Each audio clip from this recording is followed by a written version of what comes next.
everyone, and welcome to another edition of Recapping the Past.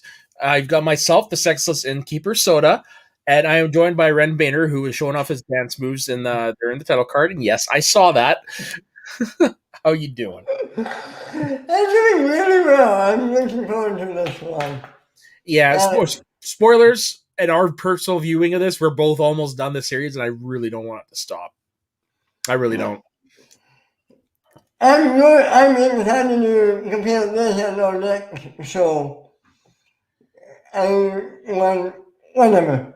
Yeah, and I'm just going to bring it up briefly. Like, Friends, this got compared a lot to Friends. I honestly don't see, outside of the basic, 5 friends hanging out in the city, I don't see a comparison.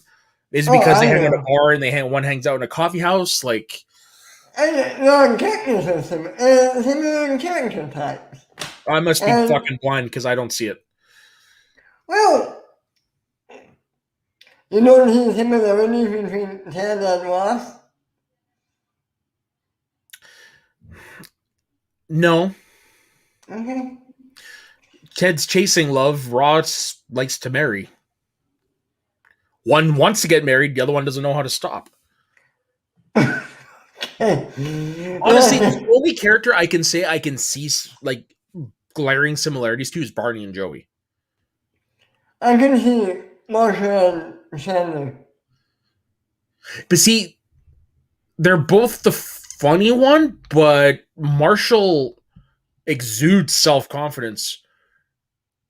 Chandler is sad and hopeless and desperate for love. Okay, then. That's actually a kind of a quote from the series. We'll definitely have to dive deep into that when we finish when we finish Friends, because like I said, I don't see it. Okay. We'll make a note of it. Yeah. Okay, so this is season 5 of How I Met Your Mother. So this is the season with the 100th episode with the big musical number, and that episode was directed by Neil Patrick Harris himself. Wait, the whole episode was directed by him? I think so. Oh, I didn't know that. Cool. Oh, no, it wasn't. Sorry. I thought he directed that episode. Maybe he did a musical number. Maybe. Okay. Maybe, but I do know there is a Glee actress in that musical number. Oh, nice. Yeah, I will point that out as the episode comes up. We got quite a few kick-ass guest stars in this season. The start of a tradition. Start of a running joke.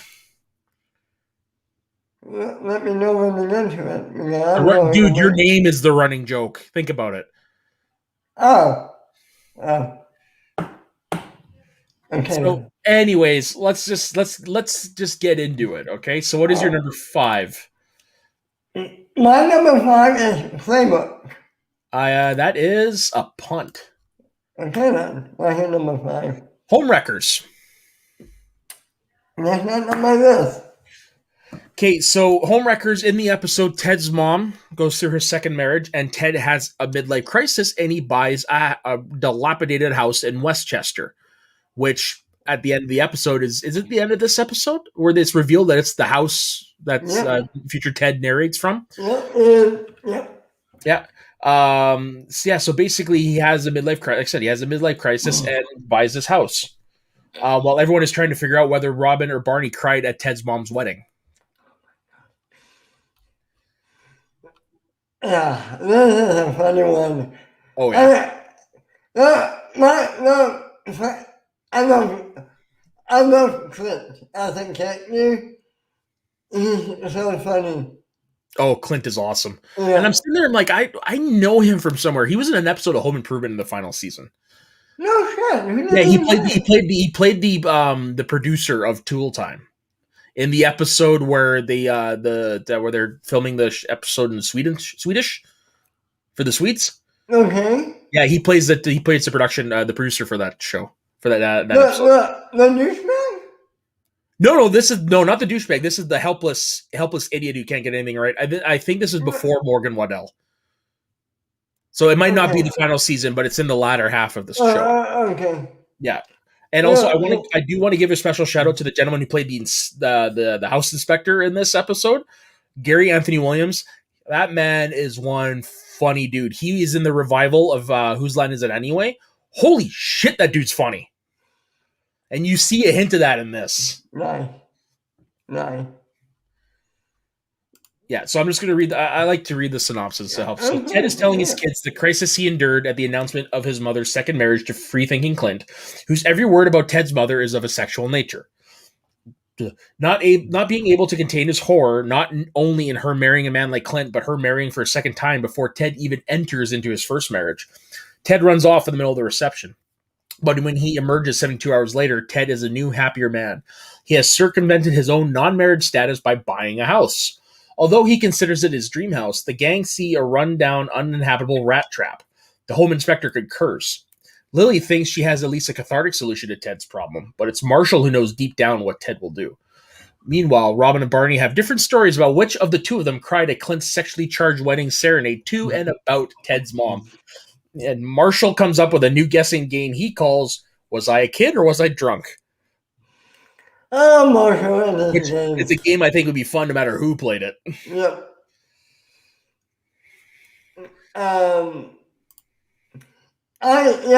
I love the ending of this episode. Ted goes to the house and he finds Marshall there filming. Yeah, Marshall.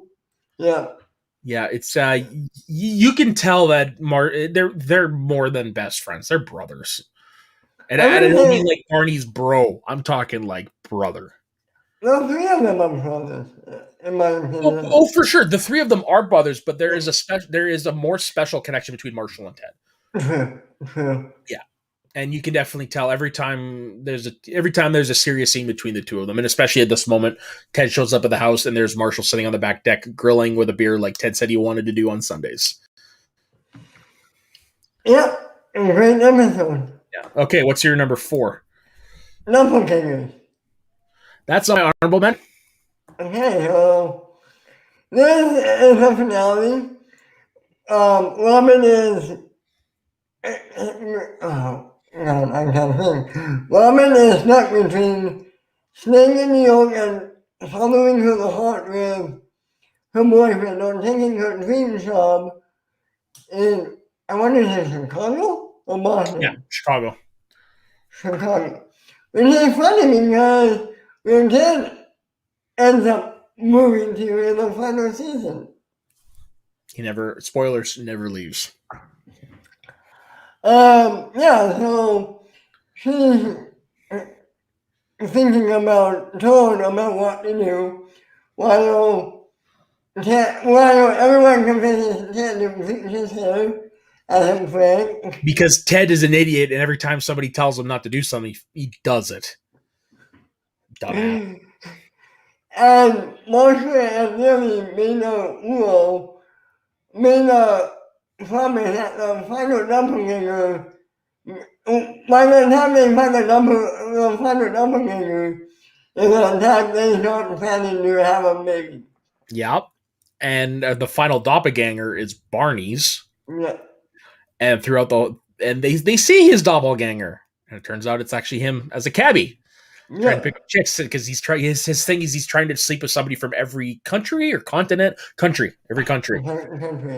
And that gets found out, and then they see his doppelganger on as a street performer, like a carny sort of thing, sword swallower, all that jazz, on the side of the street. And Lily comes to the realization the reason why he's doing this because he really wants them to have a kid, which is true. Yeah, it's not. Which it just shows that under all that bravado, Barney really is a sensitive soul. Well, under all that bravado, I mean, in season 2, it was revealed Barney loves the kids. Oh, for sure. He always wanted a kid. He wanted a baby. And of course, why wouldn't you want two of your best friends to have a kid? Right, and in the finale, spoiler alert, when he future spoilers, do we really reveal this? No. Wait for it. Speaking of which, there is a line that I'll tell you off the air about it. It involves the wait for it. Okay. That I really love. So it's in a future season. Okay. Yeah. So what's your number 4, Matt?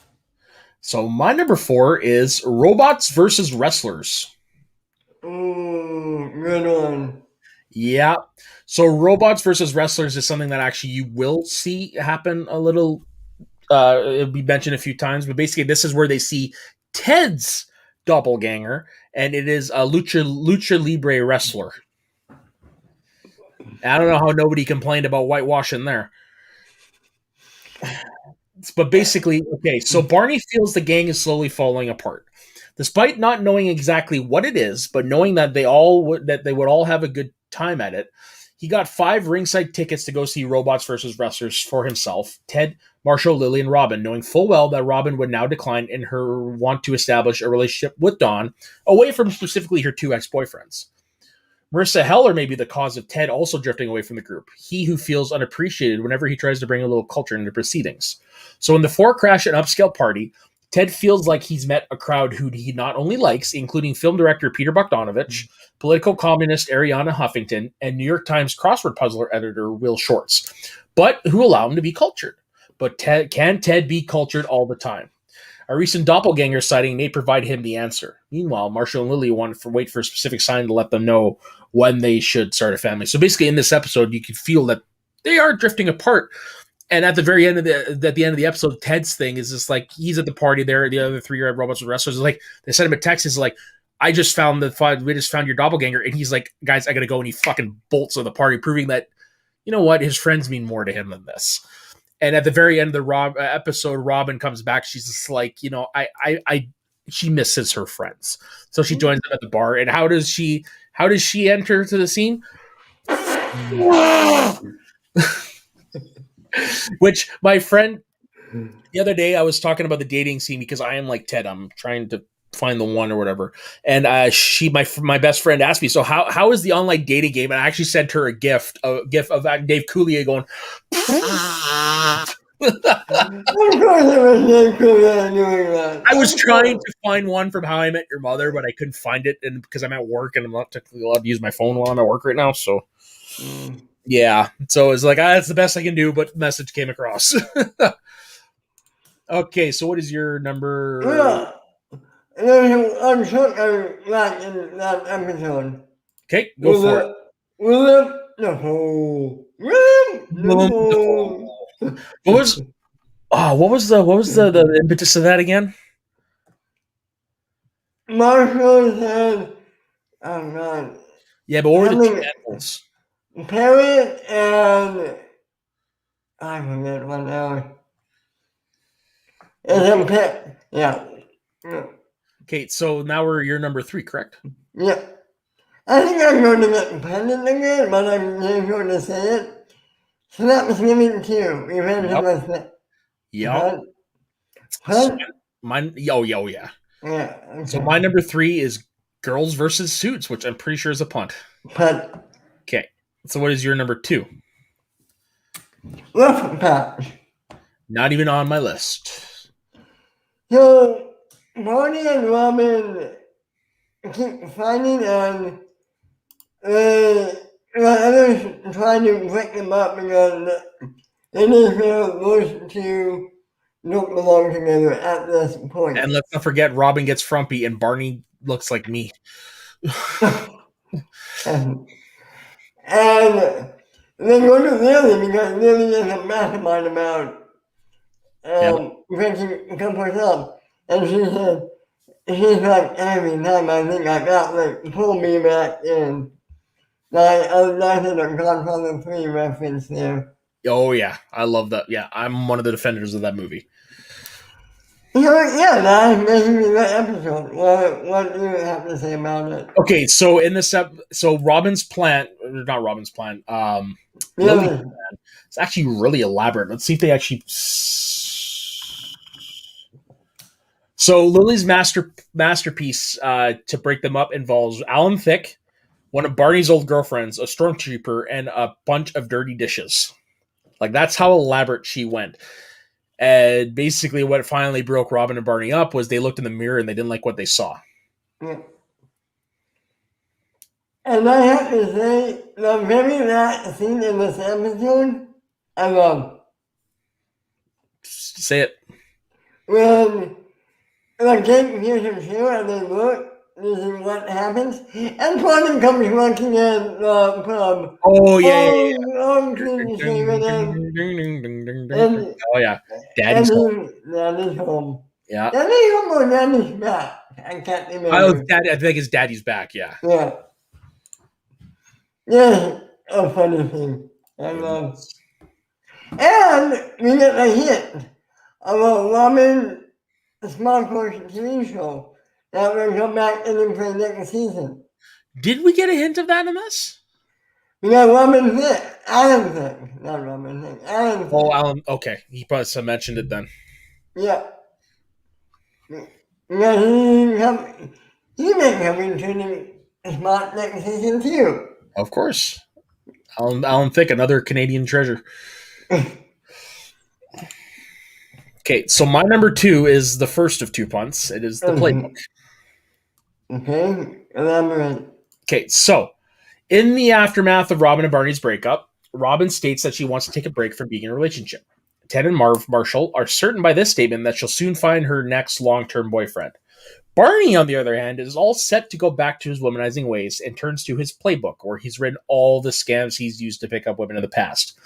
When he uses the scam he calls the Lorenzo von Matterhorn to pick up Shelley, a friend of Lily's, played by Ava Amory, who is the daughter of Susan Sarandon. No shit. Yep. Wait, is this the one that was also on Friends? Yes, the one when, yeah. Same actress. Yeah. Okay, so Barney tries to pick up Shelley, who Lily has been saving for Ted for 3 years. An angered Lily takes her revenge by staging her own elaborate scam to steal Barney's playbook. She vows to post the playbook on the internet, but curiosity may get the better of Lily and Marshall, Ted, and Robin when Barney starts to stage the scam he calls the Scuba Diver, the scam that was on the last page of the playbook before he tore it out prior to the book being stolen. So basically, Barney's sitting in the corner of the bar, full-on scuba suit, and he tells them that he's using it to pick up this girl at the bar, and so to get revenge, the gang pretty much tells them that what's going on, and then they all sit down around the table, and by the end of it, they've managed to switch sides and convince her to give Barney her number, and that's the Scuba Diver. Fucking genius. Good episode. How far Barney goes, you plan out these plays. We actually find quite a bit, especially in later seasons. Yeah, and as we find out, that was not the last page of the playbook. You have to remind me after the show. Dude. Think about it. Oh. Okay. So yeah, that's my number 2. Because this is, if I'm not mistaken, this is the first time where we see the flashbacks of Barney doing his tricks with that piano piece. If I'm not mistaken, I think which is kind of a fun little bit they've been brought back a few times. And there's a first appearance of the playbook itself. That is correct. Yes. Which for a while there you were actually able to buy in stores. I had one. I had the bro code. I had the bro code. I didn't have the playbook. I don't know if I still have the bro code. I don't know if it's packed away or not, but I did have it. Which is funny enough, that copy of the bro book that they sold, that actually does appear in the final season. Yeah. Yeah. Yep. Okay, should we move on to honorable mentions? Yes. Okay, so you go first. The last cigarette ever. Same. I got that on there. Of course.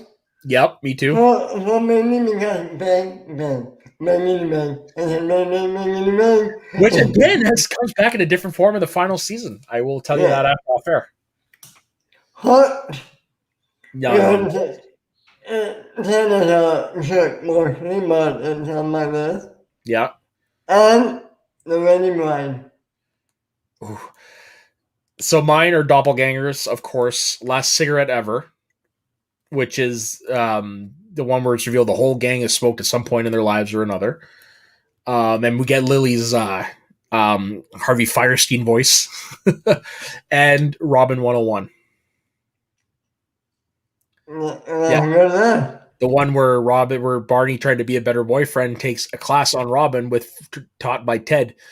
Wait, actually, it isn't a bad idea.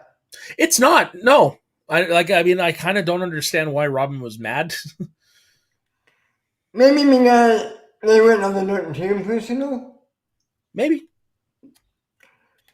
Okay, so who wants to go? So I know what your number one is. I think I know you. Yeah, the 100th. Yeah. First suit. Ted takes a student who does not sound like. The student says, they broke up, man, I can't remember. They broke up twice, right? They broke up what happened in the middle of the episode? Yeah, they broke up in the middle of the episode because it's revealed that which is rightfully so, teachers can't date their students. So she transferred out, I believe. Yeah. And then they broke up again at the end of the episode. Well, they didn't really get back together though, so but still, they end it. There. Right, they end it, and while all that is going on, you realize she lives. She had a roommate problem because everybody who met her roommate loves her roommate. So Ted's like, that won't be me, I won't like her. So Ted went to her apartment to try to win her back. He notices three things that he loves and that he has in common with. And she tells Ted each of those three things belong to her roommate. Yep. And then as he was trying to get the roommate's name, Richard Wilson's character kicked him out. So as he was leaving, he sees 2 feet come out of the bathroom and into a bedroom. He named this the roommate. Well, first time he's ever seen the what was it? He said the first time I ever saw your mother's ankle. Well, it was revealed that the roommate is the mother. Yeah. Yeah, and also he enters with the yellow umbrella, but leaves without it. Yep. And of course, there's the other half of the episode too. Yep, the other half of the episode is Bonnie is trying to get rid of a hot bartender, but she doesn't like guys in suits. Yep. So he gives up the suits to date her. Okay. Gives up suits. Eli says he gives up the suits. They end up back at his place. As they were starting to make out, she sees all closet full of suits. And then she's like, hey, buddy, is it me or the suits? And then it comes. The whole... Yep. There's a musical number that... Nothing suits me like a suit. Yeah. Anyhow, that was all in Barney's head, but still. Yeah. So in this, that was choreographed by the choreographer of Glee, which Neil Patrick Harris had appeared on, and Heather Morris was in the dance number. Now she plays. You've seen Glee, correct? Nope. Oh, okay. Well, she plays one of the 2 cheerleaders in the show. Okay. Yeah. The one she plays Britney S. Pierce. So Britney Spears. And later on, she ends up marrying her best friend Savannah, who was played by why am I fucking up her name? She passed away just last year. Naya Rivera. Okay. Yeah, and of course, let's not forget the sexy bartender is played by none other than, god damn, she's got legs that go on for days. Stacey Keebler, former professional wrestler. Nice. And god damn, one of the most attractive women you'll ever lay your eyes on, even after at this point, even now. She hasn't looked like she's aged today. And I remember her when she started in WCW in 1999. How long did she wrestle? She was there. When did she leave? Just give me a second.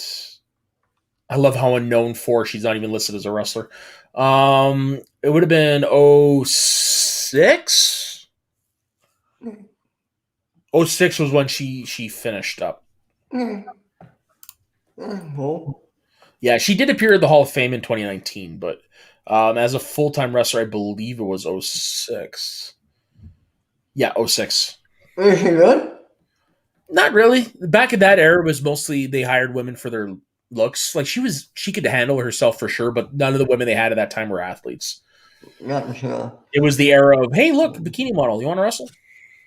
So Which, I as guess, a 18-year-old, I wasn't fucking complaining. yeah, I don't blame you. I don't blame you one bit. Yeah. So, if you want to hear number one, I think I know it. Well, of course, it was my second punt from earlier. Yeah. It's the best of the Slaps episode, Slapsgiving 2, Revenge of the Slap. Oh, I didn't know. How dare you? It's not the best. Oh, dude, this gives us the song. Wait, is this the one that gives us the song? No. No, this is the introduction of Lily's father. Yes.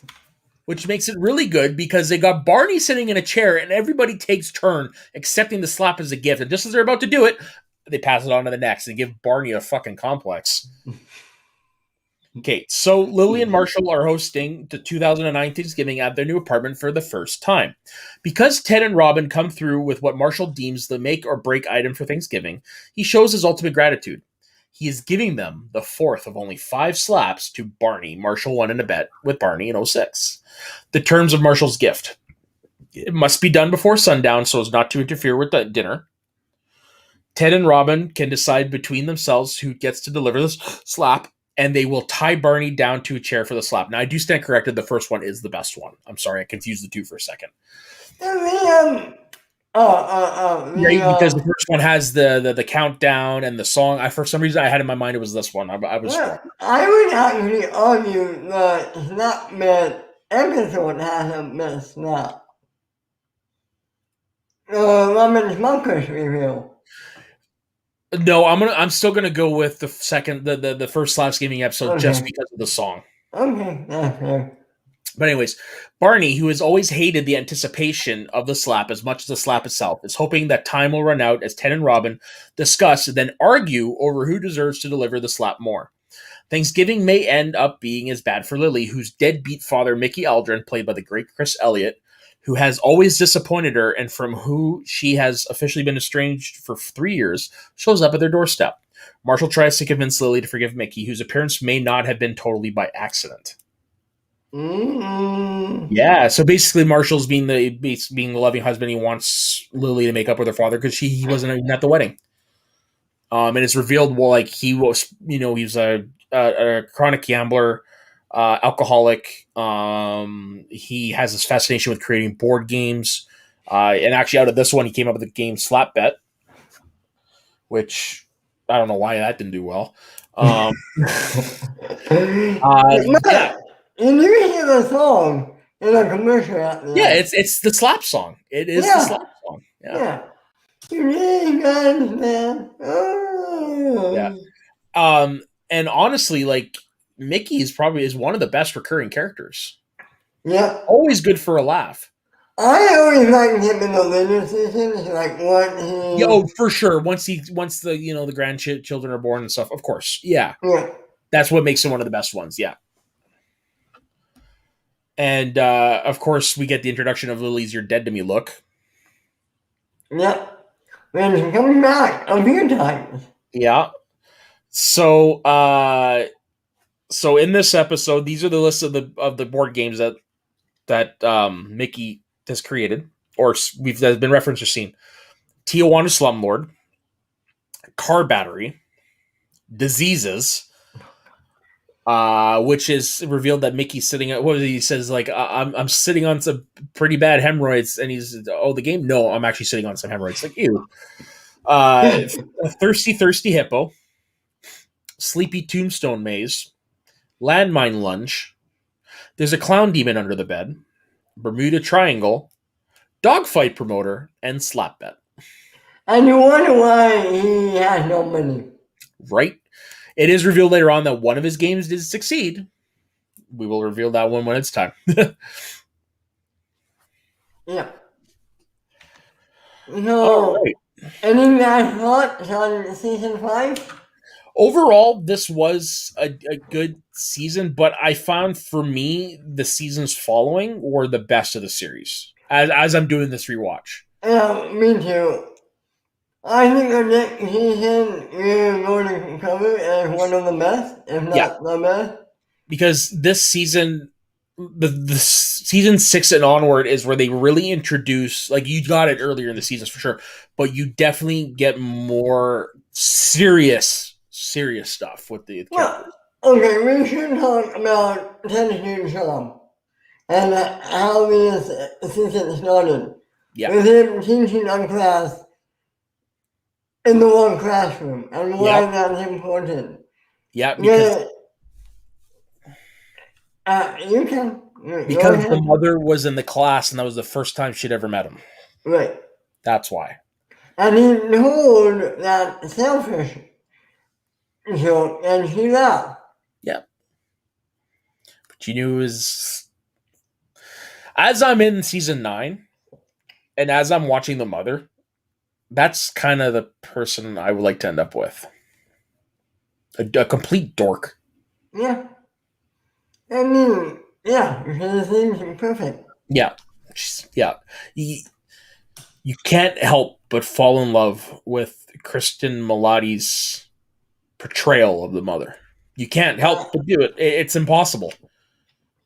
Absolutely.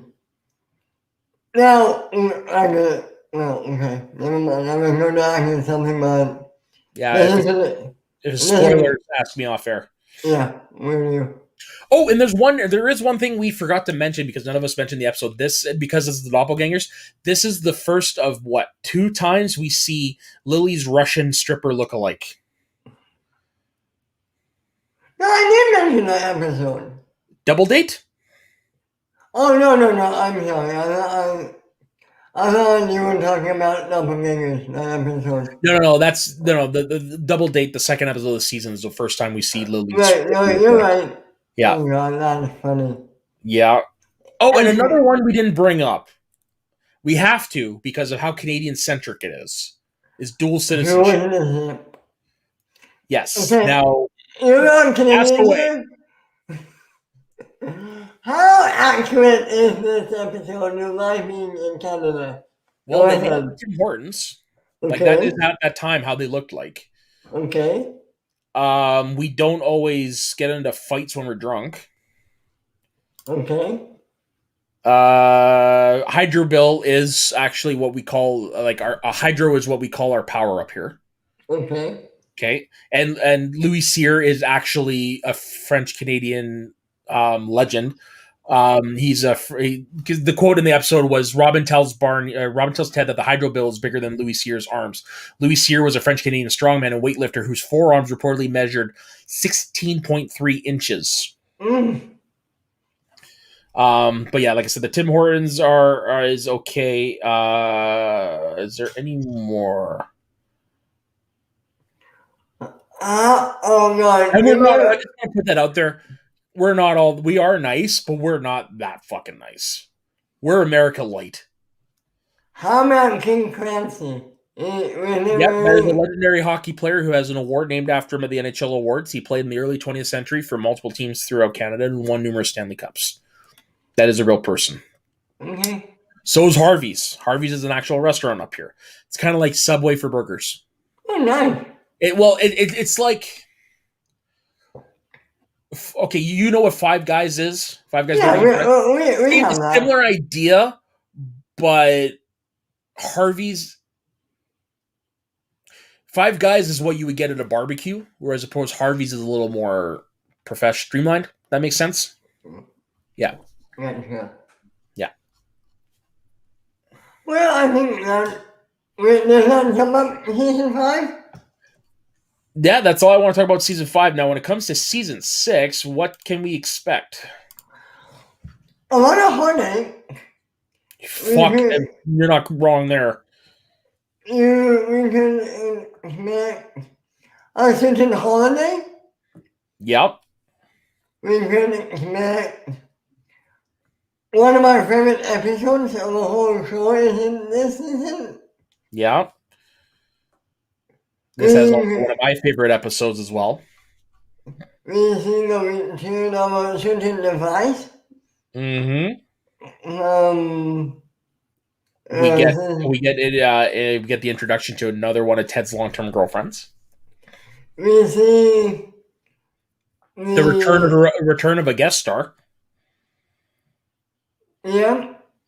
We see somebody's best acting. Yes. And we see We one of the greatest subtle storytelling devices of all time. you haven't tell me off here. Dude, the countdown. Wait. Yeah. What else? We Oh, see we see a famous singer, I believe. do we? I think so. I think she's a singer. Oh, yeah. Yes. Yeah. Pussycat You Dolls. know what? The Pussycat Dolls. Okay. That's the group she was known for at the Okay. time. Yeah, no, like you said, heartbreak galore on two separate occasions.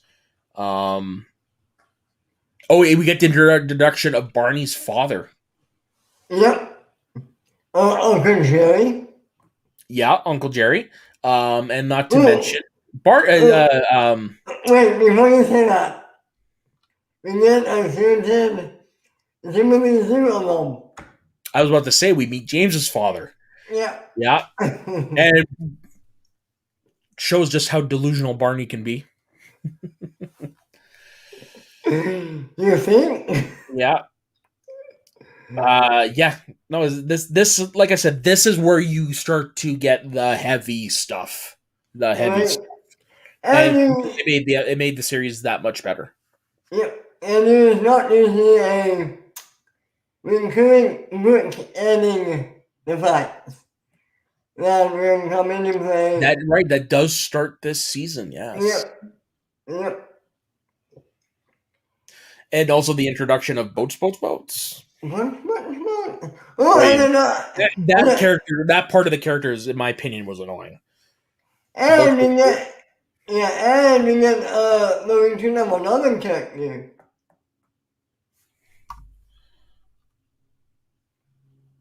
We do? I believe so. I'll tell you off. Yeah, I have to tell me off air because I'm looking through the thing and I'm not seeing it. But yeah, season 6 is arguably the best season of the show. I can't wait to watch this. Then wait for it. The season is going to be exciting. And on that note, Ben, where can everybody find you? You can find me at Twitter at BenRader2 every Tuesday on Shooting the Brief and me and Matt here. Every Friday on this, every Saturday on Flagship Show. Get Shreddy every Sunday on Men's Hot Takes. And on every Saturday on Mount Schmodown. All right, and Ben said everything on this channel that I'm at. You can also see me on Schmoes of the North, where we break down what's going on in the world of Schmodown. We're going to probably start doing 2 episodes a week because of the pay-per-views, and then another episode to cover the non-pay-per-view matches. And, of course, our other show, Northern Consultations, where we do interview people from around the league. So yeah, you can definitely find us there, and also you can find me at soda underscore the underscore Saxman on Instagram and Twitter. So with that, thank you very much for joining us. And we're looking, like I said, Ben and I are definitely looking forward to next season, because next season, don't be surprised if I start crying on air. I will say this: every season going forward is better and better. Yeah, I would make a case that 9 not so much, despite some really good stuff in there. Fair enough. So, and on that note, everybody, thank you for joining us, and we'll see you next week on Recapping the Past. Have a good evening. And stay sweaty, smash can.